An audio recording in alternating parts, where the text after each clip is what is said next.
Mga kastig, ang pelikulang ating mapapanood ay ang Deadpool and Wolverine. Enjoy watching!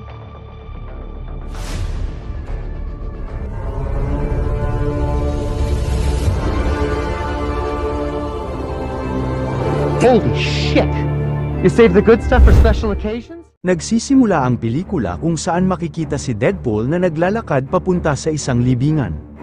Upang subukang protektahan ang kanyang mundo mula sa malapit ng pagkasira, nagpasya si Deadpool na humingi ng tulong mula sa yumao ng si Wolverine. Dahil si Logan ay isang mutant na may regenerate power at kayang maghilom ang katawan ng mabilis, naniniwala si Wade na maaaring buhay pa ito.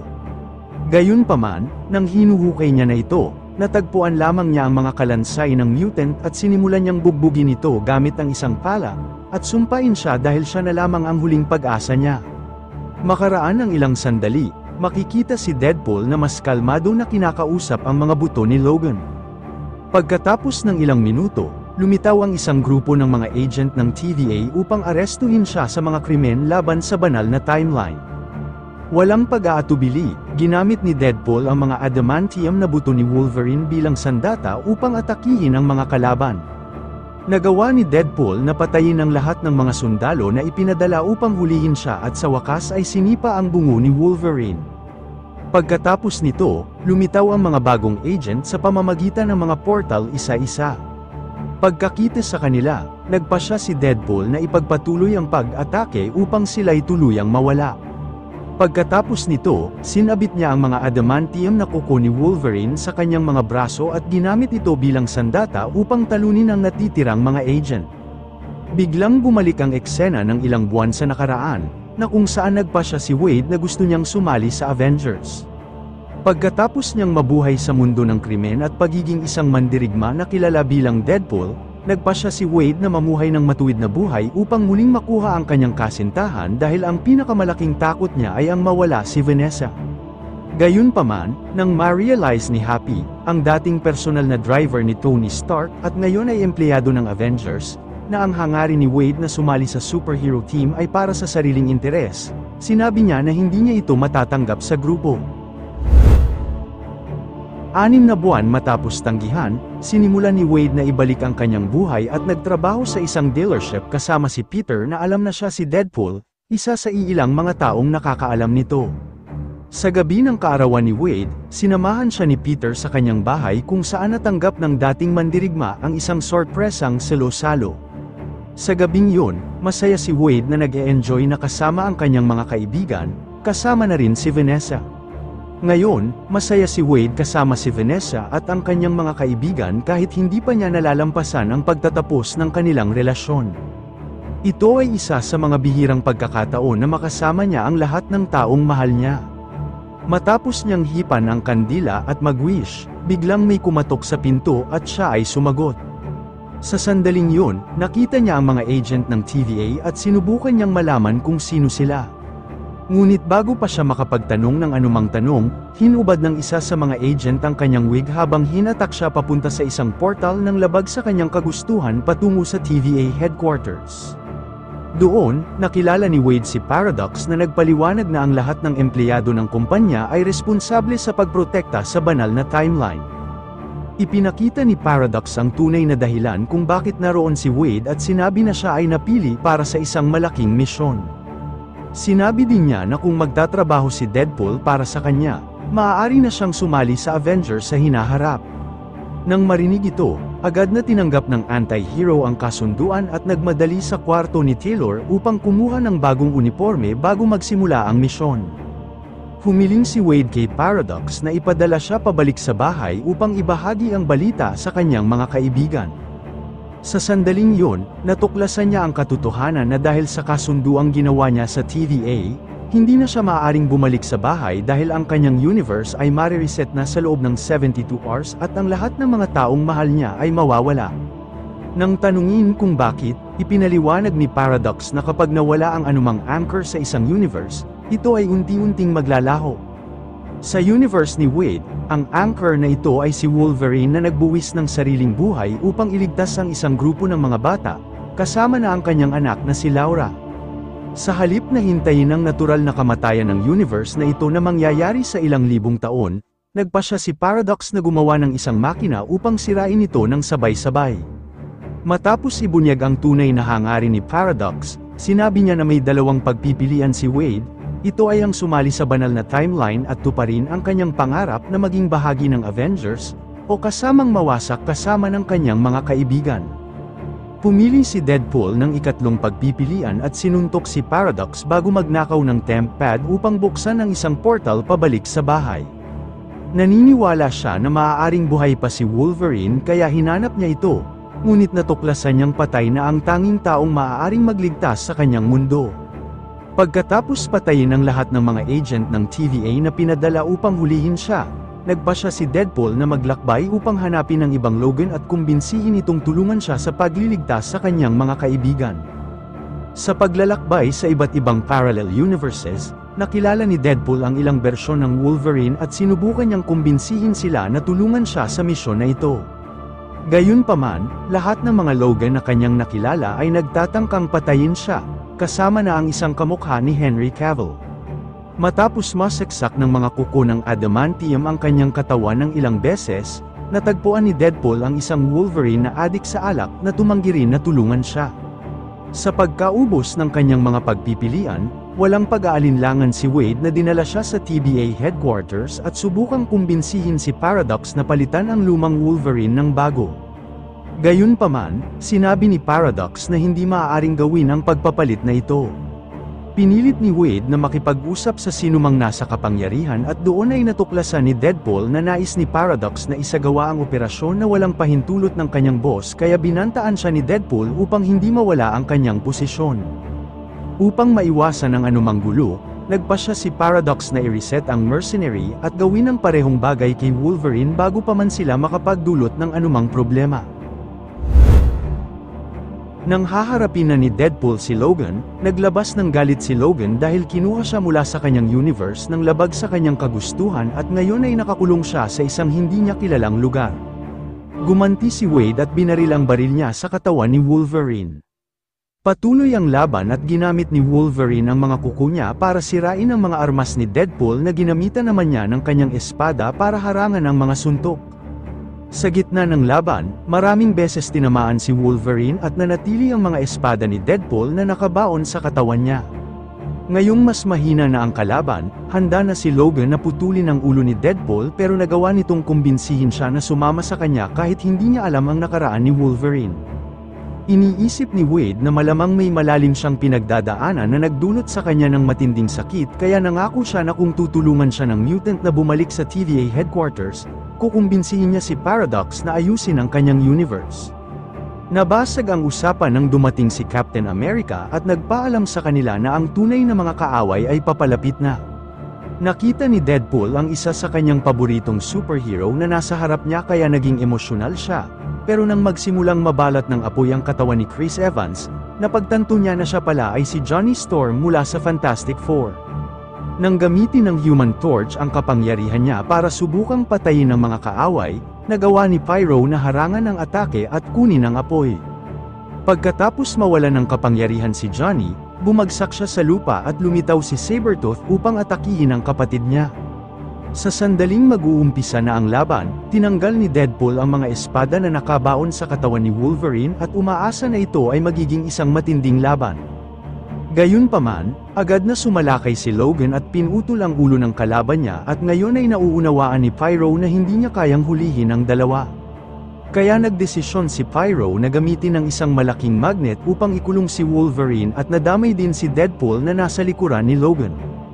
Pagkatapos nito, silang dalawa ay ikinulong sa loob ng isang selda kasama si Johnny at dinala sa Nova, na hideout ni Cassandra, ang kambal na kapatid ni Professor Charles Xavier.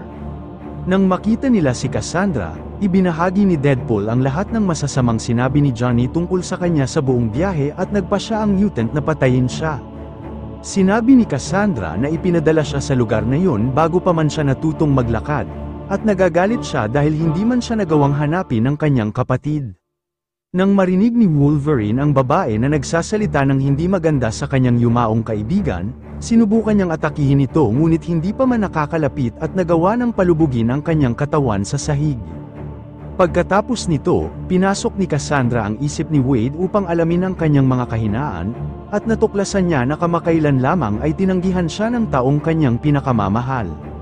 Nang lumabas si Cassandra sa kanyang isipan, dinestract ni Deadpool ito upang mabigyan ng pagkakataon si Wolverine na saksakin siya ng kanyang mga kuko. Ngunit madaling nakatakas si Cassandra mula sa pag-atake at nagdulot ng panganib sa pamamagitan ng pagtawag kay Aloe upang sila'y lamunin. Nakakita sina Wolverine at Deadpool ng isang sasakyan na lumilipad at nagawa nilang makatakas. Ang susunod na misyon nila ay hanapin ang paraan upang bumalik sa TVA at hulihin si Paradox upang pilitin siyang ayusin ang dalawang universe. Gayunpaman, bago simulan ang plano na ito, nagpasya ang dalawa na magpahinga at natagpuan nila ang isang abandonadong diner sa gitna ng disyerto. Habang kumakain, binanggit ni Deadpool na sa kanyang mundo, hinahangaan si Logan ng maraming fans. Nang marinig ito ni Wolverine, ibinunyag niya na sa kanyang universe, kinamumuhian siya ng lahat dahil sa kanyang isang hindi mapapatawad na pagkakamali.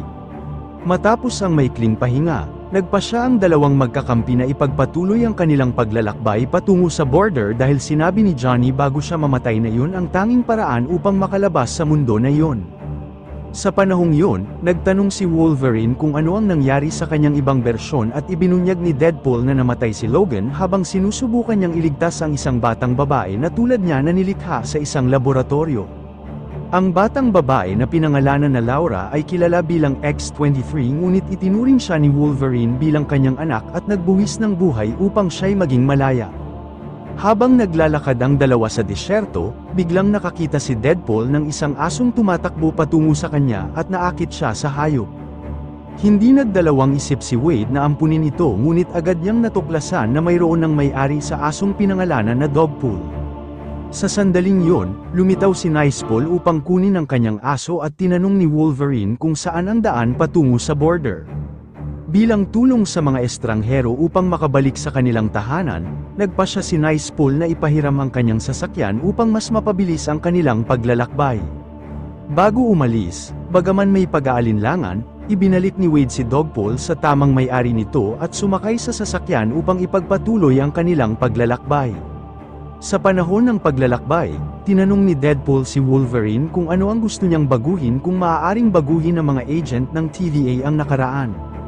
Nang marinig ito ni Logan, napagtanto niya na niloloko lamang siya ni Deadpool sa pamamagitan ng mga huwad na pangako at hindi sigurado kung maaaring baguhin talaga ang kanyang universe. Sa galit niya sa pandadaya sa kanya at pagkuha mula sa kanyang mundo ng labag sa kanyang kagustuhan, sinira ng mutant ng biglaan ang sasakyan at sinugod si Deadpool. Galit na galit dahil sa pagkakadaya, mula nang mailayo siya mula sa kanyang mundo ng labag sa kanyang kagustuhan, inakala ni Wolverine na maaaring maayos niya ang isang malaking pagkakamali mula sa nakaraan at muling mabuhay ang kanyang mga kaibigan. Ngayon, alam niya na ito'y isang ilusyon lamang at inilabas niya ang kanyang pagkadismaya kay Wade. Sa sandaling yun, nagsimula ang labanan nila Deadpool at ni Wolverine sa loob ng sasakyan. Sinubukan ni Deadpool na hiwain siya gamit ang kanyang espada ngunit paulit-ulit siyang tinutusok ng mga kuko ni Logan. Sa gitna ng labanan, sinira nila ang buong sasakyan at nagkalat ang dugo sa paligid. Dahil pareho silang agad na naghihilom, tumagal ang labanan ng isang buong gabi. Sa umaga, natagpuan sila ng ibang bersyon ng variant na ipinadala sa mundo na yon. Makalipas ang ilang minuto mula sa pagkakaligtas, nagising si Deadpool at nakita si Logan na umiinom ng isang bote ng whiskey. Biglang narinig ni Wade ang isang ingay, at naghahanda siya sa pag-atake ngunit nagulat siya sa pagdating ni Elektra na madali lamang siyang pinabagsak. Pagkatapos ay lumitaw sina Blade, ang Vampire Hunter, at si Gambit na kasama ni Laura. Ibinahagi ng batang babae na natagpuan niya sila sa disyerto at nagpasya na dalhin sila sa The Hideout dahil nakilala niya si Wolverine. Bago mahuli ng TVA si Laura, sumailalim siya sa isang parehong eksperimento na ginawa kay Logan kung saan ilang litro ng adamantium ang ipinasok sa kanyang katawan sa tulong ni Wolverine X-23. Nakaligtas siya at bagaman alam niyang hindi na ito ang parehong Logan na nagligtas sa kanya, nagpasya siyang suklian ang pabor nang makilala niya ang team. Nagtanong si Deadpool kung paano sila napunta doon at ibinunyag ni Elektra na na-reset ang kanilang mga universe. Alam ng TVA na hindi tatanggapin ng mga mutant ang pagkawasak ng kanilang mundo nang hindi lumalaban, kaya napagpasyahan nilang ipadala sila sa Void upang maiwasan ang mga problema. Nang marinig ni Wade ang kwento, nagpasya siyang sumama sa koponan at natuklasan niyang kaibigan pala nila si Johnny. Nagsumbong si Wolverine at sinabing dahil kay Deadpool, pinatay ni Cassandra ang Human Torch o si Johnny, ngunit nagawa ni Wade na baguhin ang sitwasyon at kumbinsihin ang mga mutant na tulungan siya sa pagtalo kay Cassandra, ang kapatid ni Professor Xavier.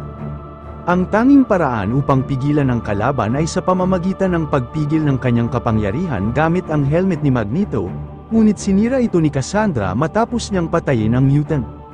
Habang nagkukwento ng malungkot na kwento kung paano nawala ang pinakamahusay na miyembro ng team, naalala ni Elektra na ang helmet ni Juggernaut ay maaari ring mapigilan ang kapangyarihan ni Cassandra. Ang tanging problema ay si Juggernaut ay nagtatrabaho para sa kanya. Nagplano si Deadpool na nakawin ang helmet at kumbinsihin ang lahat na sumama sa kanya maliban kay Wolverine. Sa gabing yun, habang umiinom ng kanyang whiskey sa tabi ng apoy, binisita ni Laura si Logan. Sinabi ng batang babae na marami siyang pagkakahawig sa kanyang ama kahit na may mga pagkukulang ito at sinabi na laging nandyan ang kanyang ama kapag kailangan niya ito. Nang marinig ito ni Logan, inamin niya na wala siya noon upang matulungan ang X-Men kung kailan pa naman pinakakailangan siya ng kanyang team, sa halip na manatili sa mansyon kasama ang kanyang pamilya, nagpasya si Wolverine na sundan ng sariling landas. Isang araw, sinakop ng mga tao ang kanilang bahay at pinatay ang lahat ng mga mutant. Makalipas ang ilang oras, umuwi si Logan na lasing mula sa isang bar at natagpuan ang mga bangkay ng kanyang mga kaibigan. Simula noon, hindi na niya napatawad ang kanyang sarili dahil wala siya sa panahong kailangan siya, upang protektahan sila. Matapos marinig ang malungkot na kwento, sinabi ni Laura na sasamahan niya ang team sa hideout ni Cassandra at humihiling na suportahan sila ni Wolverine sa labang ito. Kinabukasan, sumakay ang team sa kotse at pumunta sa taguan ng mga mutant. Habang papalapit sila sa The Fortress, ginamit ni Blade ang isang bazooka upang sirain ang mga gate at sinalakay ng grupo ang taguan ng kalaban. Inaakala ng lahat na hindi susuportahan ni Wolverine ang kanilang laban ngunit lumitaw siya mula sa trunk ng sasakyan at mas nagkaroon ng fighting spirit ang kanyang mga kasama nang makita siya, dahil alam nilang malamang hindi na sila makakalabas ng buhay. Lahat ng miyembro ng koponan ay nagbigay ng kanilang best upang magkaroon ng pagkakataon sina Deadpool at Wolverine na malapitan si Cassandra. Sa pagkakakita sa kanila, sinabi ng babae na siya ay nagulat na bumalik sila at ipinakita ang kanyang kahusayan sa pamamagitan ng madaling pagpaparalisa sa kanila kahit hindi niya sila hinahawakan. Pagkatapos ay pumasok siya sa isip ni Logan at natuklasan ang sakit na kanyang dala sa pagkabigo sa lahat ng mga taong kanyang minahal. Matapos makita ang mga bangkay ng kanyang mga kaibigan na nagkalat sa mansion, naging mapaghiganting tao si Wolverine at nagsimulang patayin ang mga tao sa pag-asang mababawasan ang sakit na kanyang dinadala. Samantala, hinarap ni Laura si Juggernaut sa isang mahirap na labanan at matapos niya itong talunin, nagawa niyang makuha ang helmet. Pagkatapos, siya ay umakyat sa tore upang dalhin ang artifact kay Wolverine ngunit siya ay inila pababa at kailangan niyang itapon ang kanyang backpack sa loob ng silid. Kinuha ni Deadpool ang helmet at nagawa niyang huliin si Cassandra dahil sa kanyang kahinaan habang nakapasok sa isip ni Logan. Habang nagdedesisyon ang dalawa kung ano ang gagawin kay Cassandra, biglang sumulpot si Pyro at saka binaril ang kanyang boss. Sa sandaling ito, sinuntok siya ni Wolverine, pagkatapos ay nagsimula silang mag-argue ni Deadpool tungkol sa kapalaran ni Cassandra, dahil kung hindi tatanggalin ang helmet siguradong tuluyan na siyang mamamatay. Kaya nagpasya si Logan na tanggalin ito upang iligtas siya, kahit alam niyang maaring patayin siya ng babae pagkatapos. Kahit gustong patayin siya, alam ni Wolverine na hindi ito ang nais ni Xavier kaya nagpasya siyang palayain ang buhay ni Cassandra. Bilang pasasalamat, nagpasya si Cassandra na tulungan silang bumalik sa kanilang tahanan at ginamit ang singsing na ninakaw niya mula sa isa sa mga bersyon ni Doctor Strange upang buksan ang isang portal pabalik sa Earth 1.5 kung saan naninirahan si Wade. Sa sandaling yun, lumalapit na si Alf at binalaan sila ni Cassandra na mayroon na lamang silang 4 na segundo upang umalis sa kawalan bago sila malunod ng ulap. Nang marinig ito ni Deadpool at Wolverine, tumakbo sila at tumawid sa portal habang ang kanilang mga kaibigan ay patuloy na nakikipaglaban sa mga mutants. Pagkatapos nito, sinimulan ni Cassandra ang pagtatanong kay Pyro upang malaman kung bakit niya ito sinubukang patayin. Natuklasan niya na siya ay isang infiltrated agent na nagtatrabaho para sa Paradox at inutusan na patayin siya. Sa pagkakaalam na bumalik na si Deadpool at Wolverine sa Washington, nagpa siya si Paradox na habulin sila ngunit nagulat siya sa pagdating ni Cassandra. In-invade niya ang isip ng kanyang kaaway at natuklasan na siya ay nagtatayo ng isang machine upang sirain ang buong universe. Bigla niyang itinapon sila Deadpool at Wolverine sa malayo upang patuloy na ma-explore ang isip ni Paradox. Pagkatapos nito, nagpasya siya na gamitin ang machine na ito upang sirain ang lahat ng mga universe hanggang sa maiwan na lamang ang kawalan, ang tanging mundo na kanyang pinamumunuan. Samantala, natanggap ni Commander B-15 ang balita na may hindi autorisadong time reap na nag-activate sa Earth number 105 pagkatapos hulihin si Paradox upang dalhin siya sa machine. Iniwan ni Cassandra ang portal na bukas at biglang nakita ni Deadpool na lumabas si Dogpool at kinuha niya ito. Nakita ni Wade si Nicepool na tumatakbo papalapit sa kanya at pagkaraan pa ng ilang sandali, sunod naman ang napakalaking army ng mga Deadpools mula sa lahat ng mga umiiral na bersyon ang tumawid sa portal. Harap-harap ang hinaharap ni Wade ang grupo ng mga mandirigma at sinubukan niyang kumbinsihin silang sumama sa kanya ngunit sa halip ay sinimulan ng grupo ang pagbabarilin sila. Ginamit ni Deadpool ang katawan ni Nicepool bilang pangharang at matapos magtagumpay na magtago sa likod ng isang sasakyan, napagtanto niya na hindi kayang mag-regenerate ng kanyang doppelganger at sinabi niyang dadalhin niya ito sa ospital. Gayunpaman, upang makarating sa kanto, kailangan ng mandirigma na tumawid sa army ng mga clone at muling ginamit ang katawan ni Nicepool bilang panangga. At ang resulta, nabiyak ang utak ng kanyang balbon na bersyon. Ninakaw din ni Wade ang mga gold pistols na pag-aari ni Nicepool at sumama siya kay Wolverine upang labanan ang mga kalaban na army. Magkasama silang nagsimula ng digmaan laban sa mga dosenang mandirigma at umusad sa labanan habang nilalabanan ang mga kaaway. Nakakita sila ng ilang nagtatago sa loob ng isang bus at hindi nag-atubiling pumasok sa sasakyan upang patayin sila. Matagumpay nilang nawasak ang batalyon ng mga Deadpool, ngunit ang masamang balita ay pagkatapos ng labanan, bumangon muli ang mga Deadpools at handang magpatuloy sa isa pang round. Kaiba kay Nicepool, ang lahat ng mga ito ay kayang mag-regenerate. Nang malapit nang magsimula ang isa pang bagong digmaan, dumating si Peter sa gitna ng labanan at nagawa niyang magtatag ng kapayapaan dahil minamahal siya ng lahat ng mga Deadpool. Habang ipinagdiriwang ng grupo ang pagdating ni Peter, tumakbo sina Wade at Logan sa subway at natuklasan na si Cassandra ay nagsimula ng gamitin ang machine ayon kay Paradox. Sinabi din ni Paradox, ang tanging paraan upang pigilan na masira ang lahat ng alternatibong realidad ay sa pamamagitan ng pag-short circuit sa aparato na pinapatakbo ng mga pinagmumulan ng bagay at antimatter.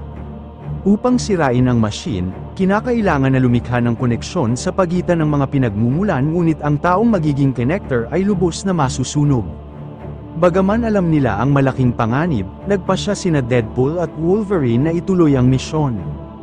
Sinabi ni Logan na siya na ang magpapatuloy mag-isa, ngunit naniniwala si Wade na nararapat na magkaroon si Logan ng panibagong simula kaya sinugod niya ito gamit ang isang fire extinguisher upang itulak siya palabas ng silid. Matapos i-lock ang mga pinto, sinira ni Deadpool ang isa sa mga pinagmumulan at sinubukan niyang hilahin ang mga kable ng kuryente upang ikonekta ang mga ito sa kabilang dulo ngunit hindi niya kayang abutin ang pinagmumulan ng antimatter.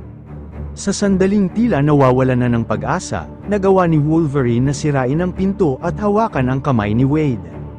Sa sandaling yun, ginamit ng dalawa ang kanilang mga katawan bilang tulay para sa paglipat ng enerhiya sa pagitan ng mga pinagmumulan na nagdulot ng malaking short circuit sa time reap.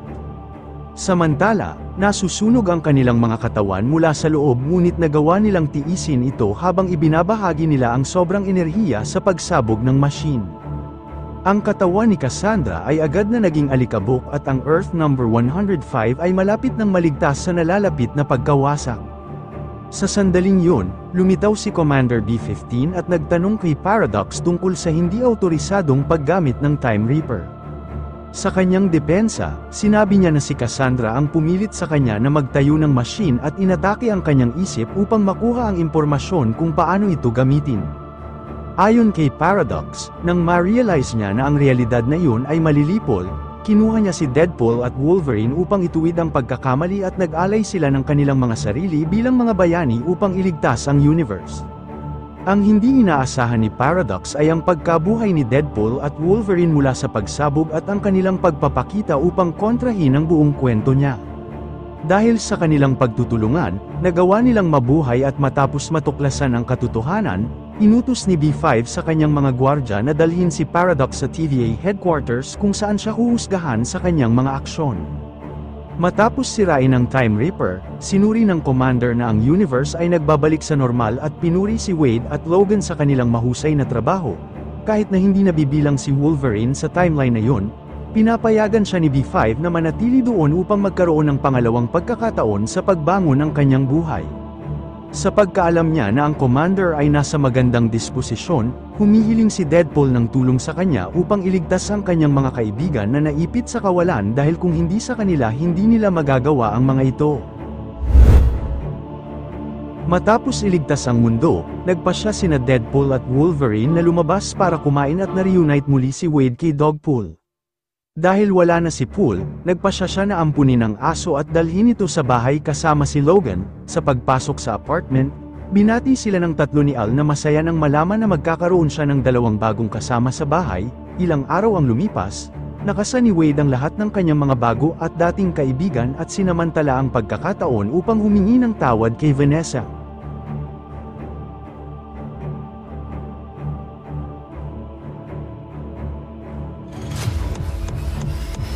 Mga kastig, kung nagustuhan ninyo ang inyong napanood, maaari ba akong humingi ng like? Paki-follow and subscribe na rin para updated kayo sa mga gagawin pang mga videos. Salamat!